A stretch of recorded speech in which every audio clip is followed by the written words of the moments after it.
सास अपनी नई बहू से बोली, बहू तुमने कमरे में एसी चलती छोड़ दी और खुद बाहर घूम रही हो, क्या बिजली बिल नहीं आएगा? अभी तो ससुर जी बिल भरते हैं, जब तुम लोगों को बिल भरना पड़ता तब पता चलता। बहू चुपचाप कमरे में एसी बंद करने के लिए चली गई। पति ने सोचा कहीं पत्नी को बुरा न लग जाए, इसीलिए वह उसके पीछे पीछे गया और उसे बोला, माँ की बातों का बुरा मत मानना। इस पर बहू बोली, अरे इसमें बुरा मानने वाली क्या बात है? मेरे मायके में भी जब हम पंखा या एसी चलाकर भूल जाते थे तो मेरी मम्मी भी ऐसे ही डांटती थी, गलती मेरी थी। पति बहुत खुश हुआ कि मेरी पत्नी काफी समझदार है। फिर एक दिन सासू माँ बहुत देर से फोन पर बातें कर रही थी और उन्होंने खाना नहीं खाया था, जबकि खाना खाने के बाद उन्हें दवाइयाँ भी लेनी थी। तो बहू ने उनके हाथों से फोन ले लिया और बोली, मम्मी आप पहले खाना खाकर दवाइयाँ ले लीजिए, फिर फोन पर बात कर लीजिएगा। सासू माँ गुस्से में बहू से बोली, बहू तुम बहू हो तो बहू बनकर रहो, मेरी सास बनने की कोशिश मत करो। तुम्हारी हिम्मत कैसे हुई मेरे हाथों से मोबाइल लेने की? बहू की आंखों में आंसू आ गए। थोड़ी देर के बाद सास के कानों में बहू की आवाज सुनाई पड़ी।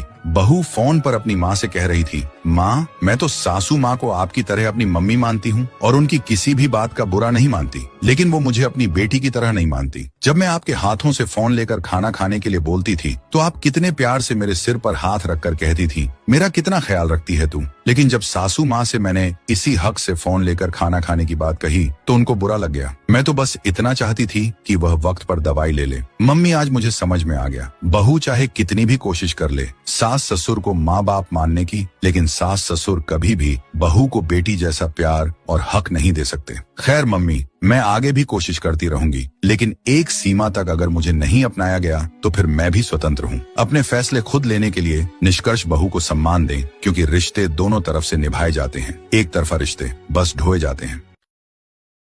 Download ShareChat.